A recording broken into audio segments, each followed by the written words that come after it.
What up, world? What up, world? What up, world? What up, world? What up, world? It's your main man, I did that Double Dose coming at you with another episode of Double Dose of Reality Sports, man. Fresh off Magic City Classic. I want to say my city, Birmingham, Alabama, man. We had an amazing time. Everybody who enjoyed all the classic festivities that listened to me and listened to the sound of my voice. Hope you had an amazing time. Looks like we all made it back safe and we all good, man. Shout out to everybody that I saw and that I met at the green carpet event, everybody at the Pink Beard Show, and everybody that was out of the tailgate, man, having a great time, man. Alabama State. Jeez. A&M. AS. AS. AS. You. That was a straight BTA, and it didn't get no better as the game went along. But thank you, everybody, man. I'm glad I saw y'all, man. Glad we got to get out and have a good time, man. But listen, you read the caption. It's like every week we here. Every damn week, it seems like we keep coming right back here. Another coach gets his walking. Can you get them papers? Papers. Whatever Usher said, and I get them papers. Papers. Yeah, man. Yeah, man. Listen, man. I think those of us that follow the sport, if you've been watching this show, watching me on my other show, watching many of us, watching, my partner, the Golden Boot podcast, now they know Chill Sports with Ann and Pooh Bear, everybody kind of said from the beginning that Brian Kelly was a bad fit at LSU. And the truth of the matter is they probably should have walked his ass out the building when he came down here trying to talk like us. I'm not going to do no accent because I'm Southern. So I don't have to try to sound like I'm from the South. I am from the South. I don't got to try to sound like it.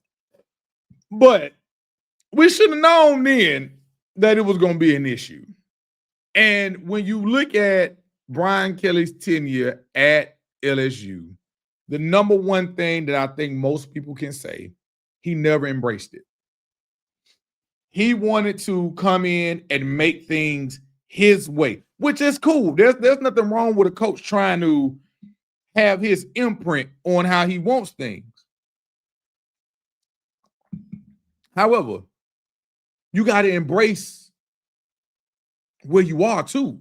And LSU, it ain't even about, I don't even want to say when ran right. LSU recruits itself.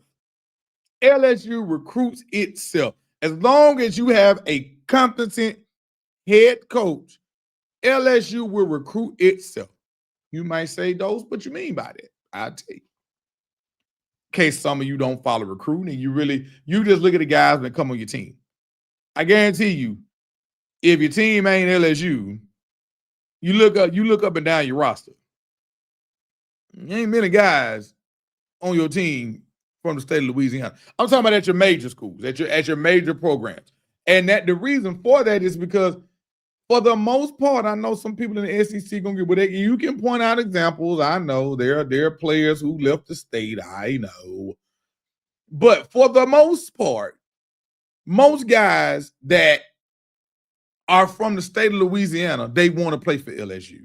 So, as the head coach at LSU, you pretty much get the best of Louisiana, which is an amazing state for football. So the school recruits itself. You're going to get the recruits. All you got to do is just be halfway competent, and you're going to get the recruits. So recruiting wasn't necessarily Brian Kelly's problem. I'm sure some LSU folks may come in the comments and may have some thoughts, but he recruited fine. But when you come to LSU with the track record that Brian Kelly had, with the statement that Brian Kelly made, I'm leaving Notre Dame to go to a place where I can win national championships. You already put heavy expectations on it. When you go and you look at the last 4 LSU coaches, I hope I didn't skip nobody, but the last 4 LSU coaches, Nick Saban, he won a national title. Les Miles, he won a national title. I'm sorry, last 3. Coach O, old Coach Odron, he won a national title. So the expectations are here. Now, let's talk about why you should have why you misused the talent that you had. You had a Heisman Trophy winner.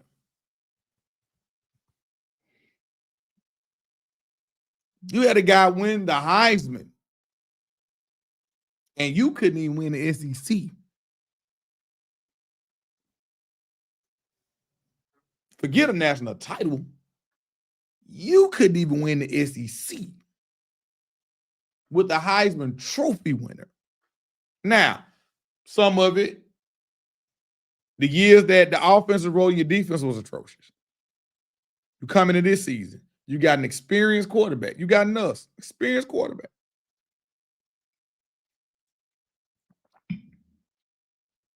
And you got fired because of what happened? Texas A&M reeled off 30. Let me get the number. Let me get the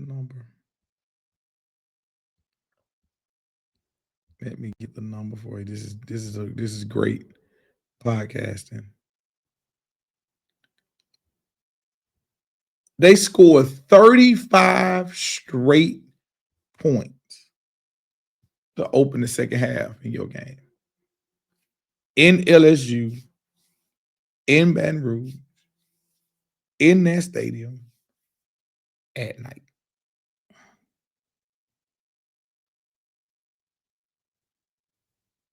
After you lost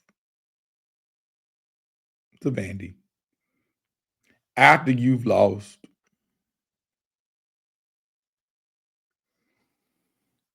and if you LSU, you know what it is when it's ran right.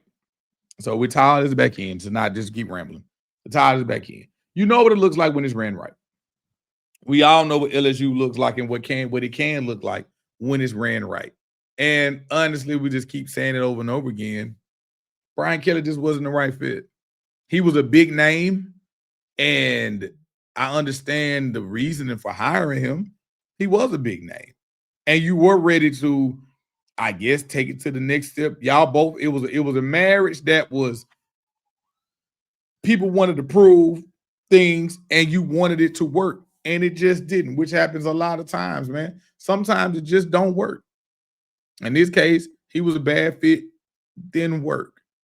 So if you are LSU, now that you've done this in season, you have now joined Penn State, Florida, G Tech, Arkansas.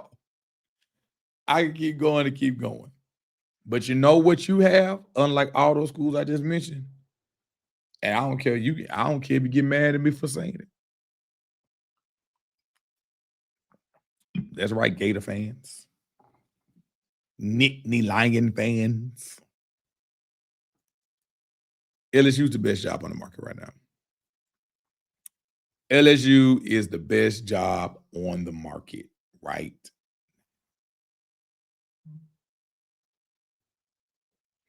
LSU's the best job on the market right now. So let's talk about who do they go after. We know the obvious choice. Let's spend about couple minutes on that. If you are Lane Kiffin, on one hand, you have Ole Miss. They happy with you. They let you do what you want to do. They're going to give you everything. They're going to continue to give you everything you asked for, so forth and so forth. But you have to ask yourself, can you win a national title at Ole Miss? In this climate, in this day and age? Well, hell, it ain't been done, but unless it was something that happened way back before I was in existence.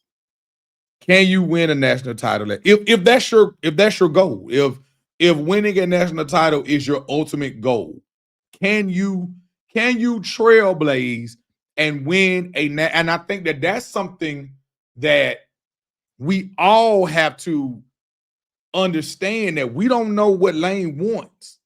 Is it winning a national title or winning a national title in a place that will be more than appreciated than anywhere else? Because Ole Miss would, hell, they about want to give him a statue now.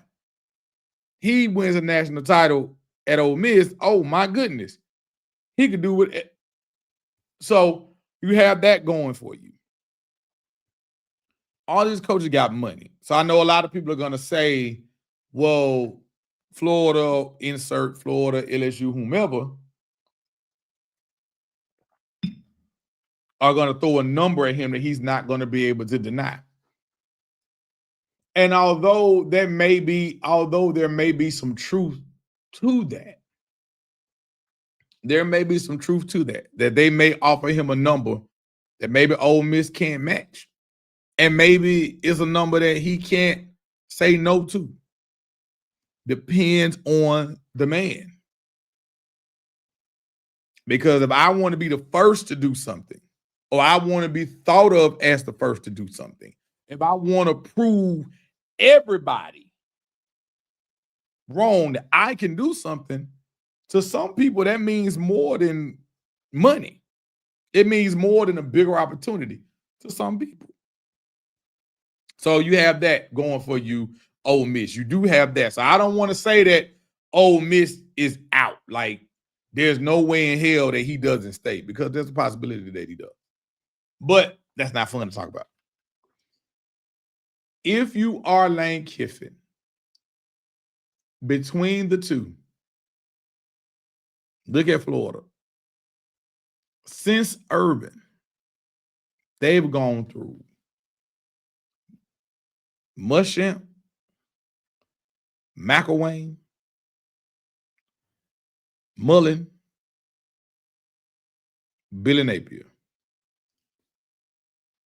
So since they won their last national title,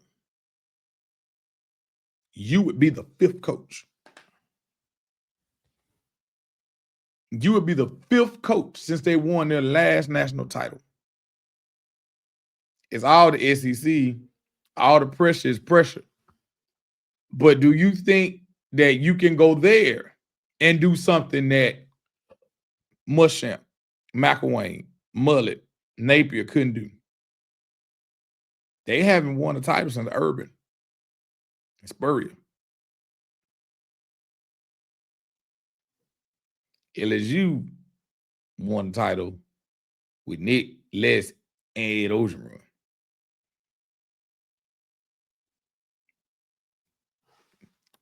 Not to mention, we already established that at LSU, you get whatever you want from the state. Plain and simple. Florida, you still got to compete with Florida. Whether you want to make the jokes or not, you still got to compete with Florida State. You still got to compete with Mario down there in Miami. And it puts you right in Georgia's backyard as well. So you're talking about, have we really seen Lane recruit at that level?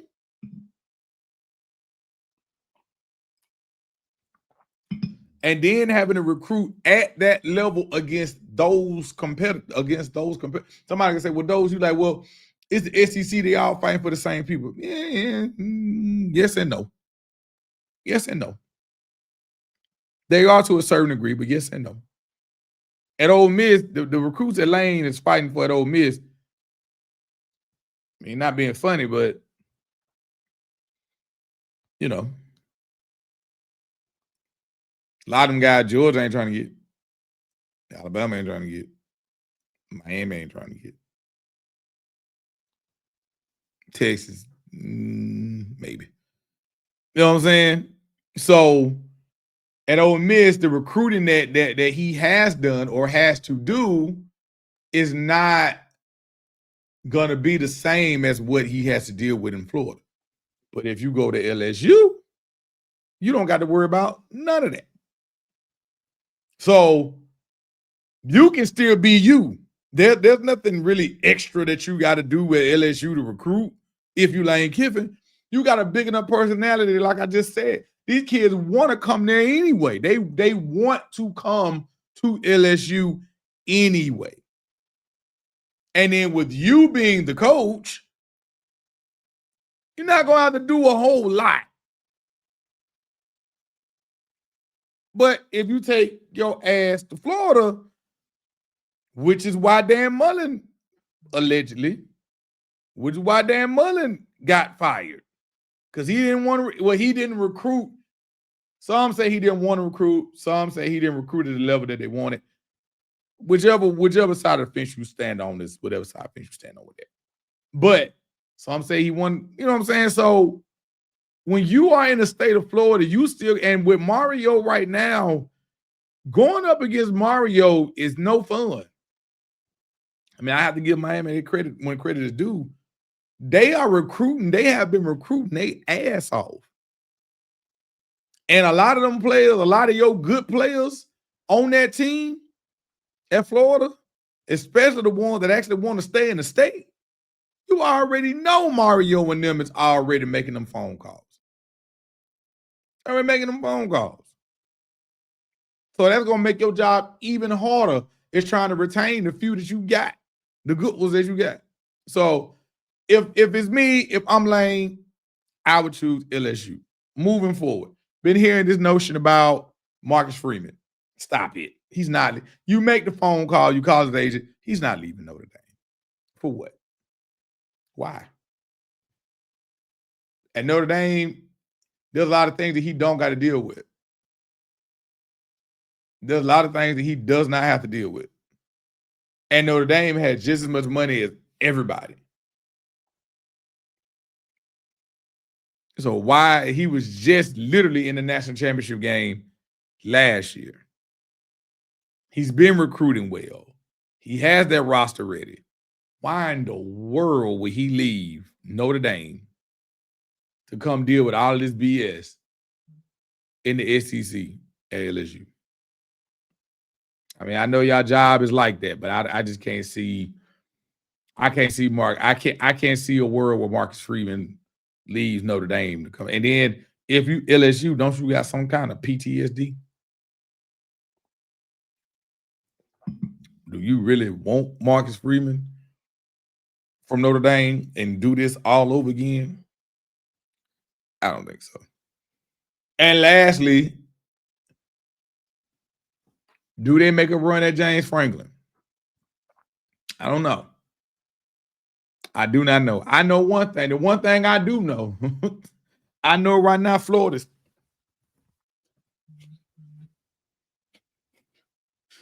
I know that's how Florida feeling right now. I know that's how they feeling right now. Because I know that they was going to do everything in their power to get Lane. And now they may have to make a plan B. Still up in the air. They may have to make a plan B. But if you LSU and you look at James Franklin, is he another big name? Yes, of course. He's another big name. You like big names. But do you need someone that's a big name that doesn't fit? Or would you getting a fit be better than the name? And what I mean by that is, if you can't get Lane, if you can't get him, if he decides he wants to go to Florida, and that is what it is, he don't want to come to LSU. Do you take somebody who loves the school that maybe I think his name is Shepard, the guy that's coaching at Detroit right now, at the Lions, the DC. Do you take a chance on an up and comer? Do you take a chance at the guy right there in Tulane? Somebody that's about the program. May not be the name that everybody wants, but he's about the program. And in due time, because think about it, when Georgia Tech went with Key, I don't think a lot of people were jumping up and down about their hire. He played there. I think he was like he was a coach on the staff. Okay. Vanderbilt, you think they were super happy about Clark Lee? They was like, all right, cool. You know what I'm saying? Hell, Oregon. I mean, Dan Lanning came from the Kirby tree, came off the Kirby staff. He had never been a head coach before. I mean, this is some advice my own. Because why is it October the 27th? Florida State still has not fired Mike Norvell. He still has. So maybe the tie-ball around all of this, and we're done. Tie-ball around all of this, it's simple, man. If you LSU, you know, there's some phone calls that you make to some people that we know are not going to accept. There's no point in bringing their name up because we know they're not going to accept it. But your number one choice should be Lane Kiffin. And if Lane Kiffin isn't the guy, if he's not who you can land, then your next pivot needs to make sure that the guy that you go after is somebody that is a fit for the program and for Louisiana, and they have ties to that state, and they embrace being in Louisiana. They embrace the culture. They embrace being there. Yeah, they sprinkle their own little taste into it, but they embrace the culture. Coach O love Louisiana. Les Miles, I don't know. I can't remember the beginning of the Les Miles tenure, but I know that Les Miles loved the state of Louisiana. Nick Saban has told the story about how him and Terry, how they ended up getting it. They loved everything about it. So Brian Kelly never loved everything about it. He loved the money that he made or was going to make, and he loved the opportunity to coach in the SEC. Nothing that was about the father love went. He never embraced himself, and he tried with that, which is something that, just a side note for my people up north who watch the show. Same way y'all don't want us mocking y'all with a fake New York or whatever type accent. Same way down here. Just come down here and be yourself. Okay. So we're gonna go ahead and get out of here, man. I had to get on here real quick. We should be coming back with another prediction show this week. I'm gonna hit D up and see if you want to hop back on, or I might grab another one of my partners, man. So look, live, laugh, and love, man. Live your life to the fullest. Love on the people that love you back. Find something to laugh at each and every day. And you know what? We are